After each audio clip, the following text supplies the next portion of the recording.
64 योगिनी आदि की प्रतिमाओं के लक्षण। श्री भगवान बोले, ब्रह्मन, अब मैं 64 योगिनियों का वर्णन करूंगा।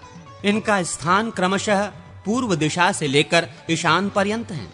इनके नाम इस प्रकार हैं: अक्षोभ्या, रुक्षकर्णी, राक्षसी, शपणा, क्षमा, पिकांक्षी, अक्षया, क्षेमा, इला, नीललया, लोला, रक्ता या लक्ता, बलाकेशी, लालसा, विमला, दुर्गा अथवा हुताशा, विशालाक्षी, हिंकरा या हुंकारा, वडवामुखी, महाक्रूरा, क्रोधना, भयंकरी, महानना, सर्वज्ञा, तरला, तारा, ऋग्वेदा, हयानना, सारा, रस संग्राही अथवा सुसंग्राही या रुद्र संग्राही, शबरा या शंबरा, तालजंगिका, रक्ताक्षी, सुप्रसिद्धा, विद्युजिहा, करंगिणी, मेघनादा, प्रचंडा, उग्रा, कालकर्णी, वरप्रदा, चंडा अथवा चंद्रा, चंडवती या चंद्रावली, प्रपंचा,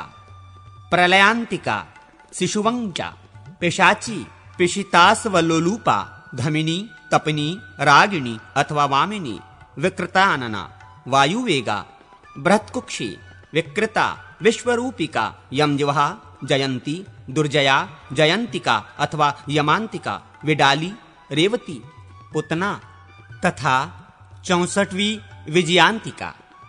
योगनियां 8 अथवा 4 हाथों से युक्त होती हैं, इच्छा अनुसार शस्त्र धारण करती हैं तथा उपासकों को संपूर्ण सिद्धियां प्रदान करने वाली हैं। भैरव के 12 हाथ हैं। उनके मुख में ऊंचे दांत हैं तथा सिर पर जटा एवं चंद्रमा धारण करते हैं। उन्होंने एक ओर से 5 हाथों में क्रमशः खड्ग, अंकुश, कुठार, बाण तथा जगत को अभय प्रदान करने वाली मुद्रा धारण कर रखी है। उनके दूसरी ओर के 5 हाथ धनुष, त्रिशूल, खड्वांग, पाशकार्ध एवं वर की मुद्रा से सुशोभित होते हैं। शेष 2 हाथों में उन्होंने गजचर्म ले रखा है। हाथी का चमड़ा ही उनका वस्त्र है और वे सर्पमय आभूषणों से विभूषित हैं। प्रेत पर आसन लगाए मातृकाओं के मध्य भाग में विराजमान हैं। इस रूप में उनकी प्रतिमा बनाकर उसकी पूजा करनी चाहिए। भैरव के 1 या 5 मुख बनाने चाहिए। पूर्व दिशा से लेकर अग्निकोण तक विलोम क्रम से प्रत्येक दिशा में भैरव को स्थापित करके क्रमशः उनका पूजन करें। बीज मंत्र को 8 दीर्घ स्वरों में से एक-एक के द्वारा भेदित एवं अनुस्वार युक्त करके उस दिशा के भैरव के साथ संयुक्त करें और उन सब के अंत में नमः पद को जोड़ें तथा ओम ह्रां भैरवाय नमः प्राच्याम, ओम ह्रीं भैरवाय नमः ऐशान्याम, ओम हुं भैरवाय नमः उदिच्याम, ओम हे भैरवाय नमः वायव्ये, ओम है भैरवाय नमः प्रचितयाम, ओम है भैरवाय नमः नैऋत्याम, ओम हं भैरयाम नमः अवाच्याम, ओम हम भैरवाय नमः आग्नेय्याम। इस प्रकार इन मंत्रों का क्रमशः उन दिशाओं में भैरव का पूजन करें।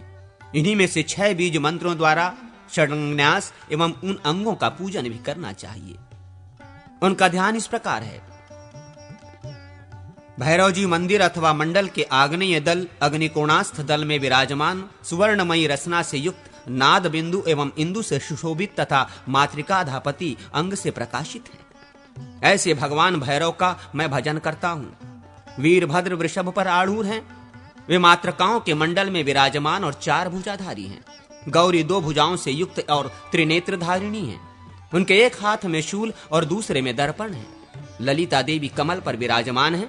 उनके 4 भुजाएं हैं। वे अपने हाथों में त्रिशूल, कमंडलू, कुंडी और वरदान की मुद्रा धारण करती हैं। स्कंद की अनुचरी मातृका गणों के हाथों में दर्पण और शलाका होनी चाहिए। चंडिका देवी के 10 हाथ हैं। वे अपने दाहिने हाथों में बाण, खड्ग, शूल, चक्र और शक्ति धारण करती हैं और बाएं हाथों में नागपाश, ढाल, अंकुश, कुठार तथा धनुष लिए रहती हैं। वे सिंह पर सवार हैं और उनके सामने शूल से मारे गए महिषासुर का शव है। लिंग आदि का लक्षण। श्री भगवान हयग्रीव कहते हैं, कमलोद्भव, अब मैं लिंग आदि का लक्षण बताता हूं, सुनो। लंबाई के आधे में 8 से भाग लेकर 8 भागों में से 3 भागों को त्याग दें और शेष 5 भागों से चौकोर विष्कंभिका का निर्माण कराएं। फिर लंबाई के 6 भाग करके उन सब को 1, 2 और 3 के क्रम से अलग अलग रखें। इनमें पहला भाग ब्रह्मा का, दूसरा विष्णु का और तीसरा शिव का है। उन भागों में ये वर्धमान भाग कहा जाता है। चौकोर मंडल में कोण सूत्र के आधे माप को लेकर उसे सभी कोणों में चिन्हित करें। ऐसा करने से 8 कोणों का वैष्णव भाग सिद्ध होता है, इसमें संशय नहीं है। तदनंतर उसे 16 कोण और फिर 32 कोणों से युक्त करें। तत्पश्चात 64 कोणों से युक्त करके वहां गोल रेखा बनावे। तदनंतर श्रेष्ठ आचार्य लिंग के शिरोभाग का कर्तन करें। इसके बाद लिंग के विस्तार को 8 भागों में विभाजित करें। फिर उनमें से एक भाग के चौथे अंश को छोड़ देने पर छत्राकार सिर का निर्माण होता है, जिसकी लंबाई चौड़ाई 3 भागों में समान हो। वो सम भाग वाला लिंग संपूर्ण मनोवांछित फलों को देने वाला है। देव पूजित लिंग में लंबाई के चौथे भाग से विष्कंभ बनता है। अब तुम सभी लिंगों के लक्षण सुनो। वेदवान पुरुष 16 अंगुल वाले लिंग के मध्यवर्ती सूत्र को, जो ब्रह्म और रुद्र भाग के निकटस्थ हैं, लेकर उसे 6 भागों में विभाजित करें। वैयमन सूत्रों द्वारा निश्चित जो वो माप है उसे अंतर कहते हैं। वो सबसे उत्तरवर्ती लिंग है। जो सबसे उत्तरवर्ती लिंग है उसे 8 जौ बड़ा बनाना चाहिए। शेष लिंगों को 1-1 जौ छोटा कर देना चाहिए। उपर्युक्त लिंग के निचले भाग को 3 हिस्सों में विभक्त करके ऊपर के एक भाग को छोड़ दें। शेष 2 भागों को 8 हिस्सों में विभक्त करके ऊपर के 3 भागों को त्याग दें। 5वें भाग के ऊपर से घूमती हुई एक लंबी रेखा बनावें और एक भाग को छोड़कर बीच में उन 2 रेखाओं का संगम करावें। यह लिंगों का साधारण लक्षण बताया गया। अब पिंडिका का सर्वसाधारण लक्षण बताता हूं, मुझसे सुनो। ब्रह्म भाग में प्रवेश तथा लिंग की ऊंचाई जानकर विद्वान पुरुष ब्रह्मशिला के स्थापना करें और उस शिला के ऊपर ही उत्तम रीति से कर्म का संपादन करें। पिंडिका की ऊंचाई को जानकर उसका विभाजन करें। 2 भाग की ऊंचाई को पीठ समझे। चौड़ाई में वो लिंग के समान ही हो। पीठ के मध्य भाग में खात गड्ढा करके उसे 3 भागों में विभाजित करें। अपने मान के आधे त्रिभाग से बाहुल्य की कल्पना करें। बाहुल्य के तृतीय भाग से मेखला बनावें और मेखला के ही तुल्य खात गड्ढा तैयार करें। उसे क्रमशः निम्न नीचे झुका हुआ रखें। मेखला के 16वें अंश से खात निर्माण करें और उसी के माप के अनुसार उस पीठ की ऊंचाई, जिसे विकरांग कहते हैं, करावें। प्रस्तर का एक भाग भूमि में प्रविष्ट हो, एक भाग से पिंडिका बने, 3 भागों से कंठ का निर्माण कराया जाए और एक भाग से पट्टिका बनाई जाए।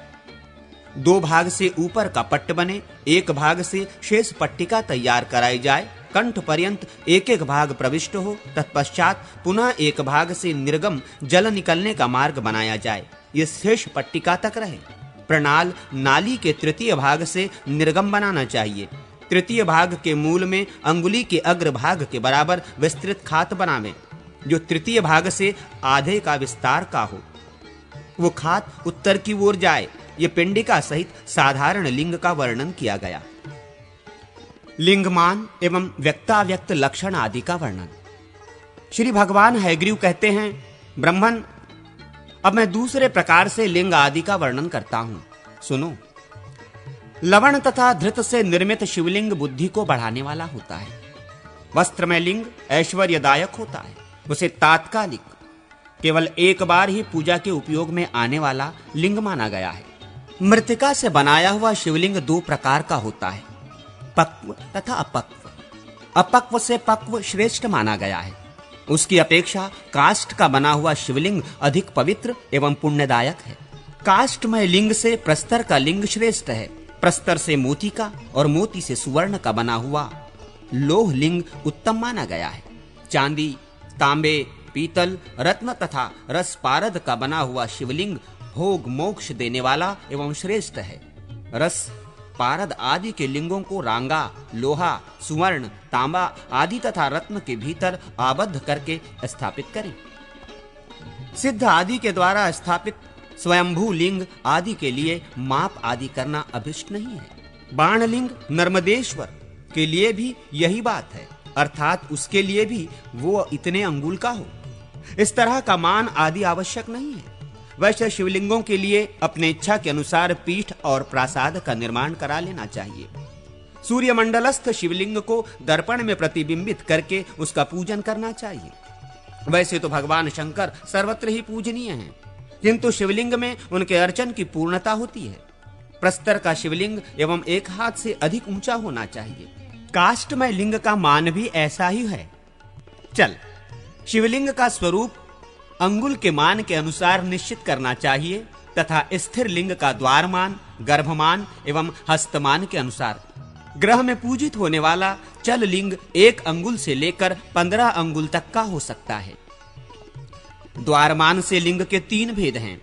इनमें से प्रत्येक के गर्भमान के अनुसार 9 भेद होते हैं। इस तरह कुल 27 हुए। इनके अतिरिक्त कर्मान से 9 लिंग और हैं। इनकी देवालय में पूजा करनी चाहिए। जो इस प्रकार सबको एक में एक जोड़ने से 36 लिंग जानने चाहिए। ये ज्येष्ठमान के अनुसार हैं। मध्यमान से और अधम कनिष्ठमान से भी 36 शिवलिंग हैं, ऐसा जानना चाहिए। इस प्रकार समस्त लिंगों को एकत्र करने से 108 शिवलिंग हो सकते हैं। 1 से लेकर 5 अंगुल तक का चल शिवलिंग कनिष्ठ कहलाता है। 6 से लेकर 10 अंगुल तक का चल लिंग मध्यम कहलाता है तथा 11 से लेकर 15 अंगुल तक का चल शिवलिंग ज्येष्ठ जानने योग्य है। महामूल्यवान रत्नों का बना हुआ शिवलिंग 6 अंगुल का, अन्य रत्नों से निर्मित शिवलिंग 9 अंगुल का, सुवर्ण भार का बना हुआ 12 अंगुल का तथा शेष वस्तुओं से निर्मित शिवलिंग 15 अंगुल का होना चाहिए। लिंग शिला के 16 अंश करके उसके ऊपरी 4 अंशों में से पार्श्ववर्ती 2 भाग निकाल दें। फिर 32 अंश करके उसके दोनों कोणवर्ती 16 अंशों को लुप्त कर दें। फिर उसमें से 4 अंश मिलाने से कंठ होता है। तात्पर्य यह है कि 20 अंश का कंठ होता है और उभय पार्श्ववर्ती 3 गुना 4 बराबर 12 अंशों को मिटाने से ज्येष्ठ चललिंग बनता है। प्रासाद की ऊंचाई के मान को 16 अंशों में विभक्त करके उसमें से 4, 6 और 8 अंशों वाला क्रमशः हीन, मध्यम और ज्येष्ठ द्वार निर्मित होता है। द्वार की ऊंचाई में से 1/4 कम कर दिया जाए तो वो लिंग की ऊंचाई का मान है। लिंग शिला के गर्भ के आधे भाग तक की ऊंचाई का शिवलिंग अधम कनिष्ठ होता है और 3 भूतांश 3 गुना 5 15 अंशों के बराबर की ऊंचाई का शिवलिंग ज्येष्ठ कहा गया है। इन दोनों के बीच में बराबर की ऊंचाई पर 7 जगह सूत्रपात सूत द्वारा रेखा करें। इन 9 सूतों में से 5 सूतों की ऊंचाई के माप का शिवलिंग मध्यम होगा। लिंगों की लंबाई या ऊंचाई उत्तरोत्तर 2-2 अंश के अंतर से होगी। इस तरह लिंगों की दीर्घता बढ़ती जाएगी और 9 लिंग निर्मित होंगे। यदि हाथ के माप से 9 लिंग बनाए जाएं, तो पहला लिंग 1 हाथ का होगा। फिर दूसरे के माप में पहले से 1 हाथ बढ़ जाएगा। इस प्रकार जब तक 9 हाथ की लंबाई पूरी ना हो जाए, तब तक शिला या काष्ठ की माप में 1-1 हाथ बढ़ाते रहेंगे। ऊपर जो हीन, मध्यम और उत्तम 3 प्रकार के लिंग बताए गए हैं, उनमें से प्रत्येक के 3-3 भेद हैं। बुद्धिमान पुरुष 1-1 लिंग में विभाग पूर्वक 3-3 लिंग निर्माण करावे। 6 अंगुल और 9 अंगुल के शिवलिंगों में भी 3-3 लिंग निर्माण करावे। स्थिर लिंग द्वारमान, गर्भमान तथा हस्तमान इन 3 दीर्घ प्रमाणों मापों के अनुसार बनाना चाहिए। उक्त 3 मापों के अनुसार ही उसकी 3 संज्ञाएं हैं। भगेश, जलेश और देवेश। विष्कंभ विस्तार के अनुसार लिंग के 4 रूप लक्षित करें। दीर्घ प्रमाण के अनुसार संपादित होने वाले 3 रूपों में निर्दिष्ट लिंग को शुभ आय आदि युक्त करके निर्मित करावे। उक्त त्रिविध लिंगों की लंबाई 4 या 8 हाथ की हो, यह अभिष्ट है। ये क्रमशः त्रितत्व रूप अथवा त्रिगुण रूप हैं। लिंग जितने हाथ का हो, उसका अंगुल बनाकर आय संख्या 8, स्वर संख्या 7, भूत संख्या 5 तथा अग्नि संख्या 3 से पृथक पृथक भाग दें। जो शेष बचे उसके अनुसार शुभाशुभ फल को जाने। ध्वजादि आयों में से ध्वज, सिंह, हस्ती और वृषभ ये श्रेष्ठ हैं। अन्य 4 आय अशुभ हैं। 7 संख्या से भाग देने पर जो शेष बचे उसके अनुसार स्वर का निश्चय करें। स्वरों में षडज, गांधार तथा पंचम शुभदायक है। 5 से भाग देने पर जो शेष बचे उसके अनुसार पृथ्वी आदि भूतों का निश्चय करें। भूतों में पृथ्वी ही शुभ है। 3 से भाग देने पर जो शेष रहे तद अनुसार अग्नि जाने। अग्नियों में आहवनीय अग्नि ही शुभ है। उक्त लिंग की लंबाई को आधा करके उसमें 8 से भाग देने पर यदि शेष 7 से अधिक हो तो वो लिंग आढ़्य कहा जाता है। यदि 5 से अधिक शेष रहे तो वो अनाढ़्य है। यदि 6 अंश से अधिक शेष हो तो वो लिंग देवेज्य है और 3 अंश से अधिक शेष हो तो उस लिंग को अक्रतुल्य माना जाता है। ये चारों ही प्रकार के लिंग चतुष्कोण होते हैं। 5वां वर्धमान संज्ञक लिंग है। उसमें व्यास से नाह बढ़ा हुआ होता है। व्यास के समान नाह एवं व्यास से बढ़ा हुआ नाह। इस प्रकार इन लिंगों के 2 भेद हो जाते हैं।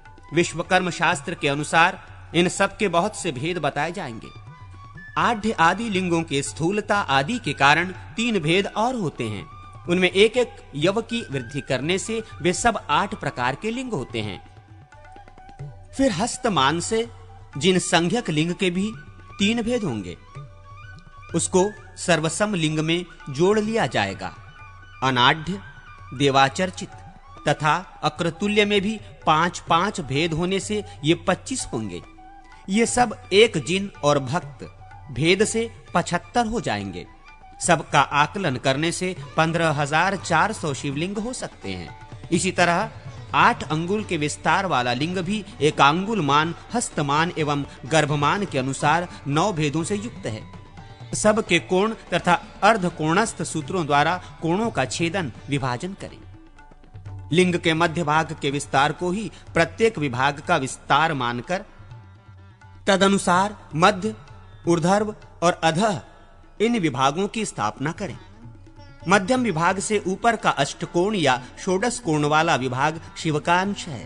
पाद या मूल भाग से जानु पर्यंत लिंग का अधोभाग है, ये ब्रह्मा का अंश है। तथा जानु से नाभि पर्यंत लिंग का मध्यम भाग है, जो भगवान विष्णु का अंश है। मूर्धांत भाग भूत भागेश्वर का है। व्यक्त अव्यक्त सभी लिंगों के लिए ऐसी ही बात है। जिस शिवलिंग में 5 लिंग की व्यवस्था है वहां शिरोभाग गोलाकार होना चाहिए, ऐसा बताया जाता है। वो गोलाई छात्राकार हो, मुर्गी के अंडे के समान हो, नवोदित चंद्र के सदृश्य हो तथा पुरुष के आकार की हो। पुरुषाकृति के स्थान में त्रिपुषाकृति पाठ हो तो गोलाई त्रिपुष के समान आकार वाली हो, ऐसा अर्थ लेना चाहिए। इस प्रकार एक एक के 4 भेद होते हैं। कामनाओं के भेद से इनके फल में भी भेद होता है, ये बताऊंगा। लिंग के मस्तक भाग का विस्तार जितने अंगुल का हो उतनी संख्या में 8 से भाग दें। इस प्रकार मस्तक को 8 भागों में विभक्त करके आदि के जो 4 भाग हैं उनका विस्तार और ऊंचाई के अनुसार ग्रहण करें। एक भाग को छांट देने से पुंडरिक नामक लिंग होता है। 2 भागों को लुप्त कर देने से विशाल संज्ञक लिंग होता है।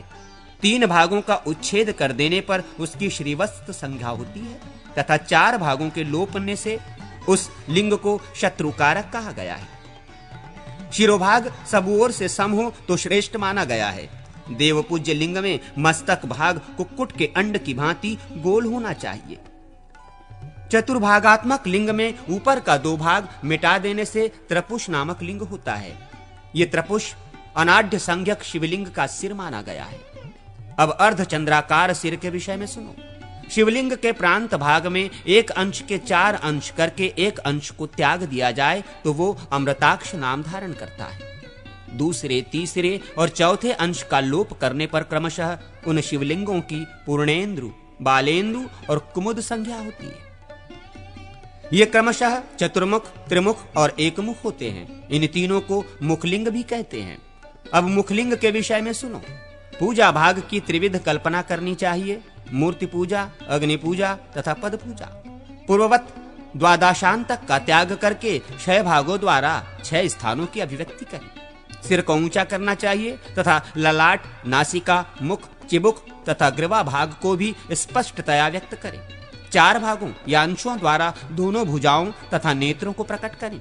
प्रतिमा के प्रमाण के अनुसार मुकुलाकार हाथ बनाकर विस्तार के अष्टमांश से 4 मुखों का निर्माण करें। प्रत्येक मुख सब ओर से सम होना चाहिए। ये मैंने चतुर्मुख लिंग के विषय में बताया, अब त्रिमुख लिंग के विषय में बताया जाता है। सुनो, त्रिमुख लिंग में चतुर्मुख की अपेक्षा कान और पैर अधिक रहेंगे। ललाट आदि अंगों का पूर्ववत ही निर्देश करें। 4 अंशों से 2 भुजाओं का निर्माण करें, जिनका पिछला भाग सुदृढ़ एवं सपुष्ट हो। विस्तार के अष्टमांश से तीनों मुखों का विर्गमन प्राकट्य हो। अब एक मुखलिंग के विषय में सुनो। एक मुख पूर्व दिशा में बनाना चाहिए। उसके नेत्रों में सौम्य भाव रहे, उग्रता न हो। उसके ललाट, नासिका, मुख और ग्रीवा में विवर्तन, विशेष उभाड़ हो। बाहु विस्तार के पंचमांश से पूर्वोक्त अंगों का निर्माण करें। एक मुख लिंग को बाहु रहित होना चाहिए। एक मुख लिंग में विस्तार के छठे अंश से मुख का निर्गमन हितकर कहा गया है। मुखयुक्त जितने भी लिंग हैं, उन सब का शिरोभाग त्रिपुषाकार या कक्कुटांड के समान गोलाकार होना चाहिए।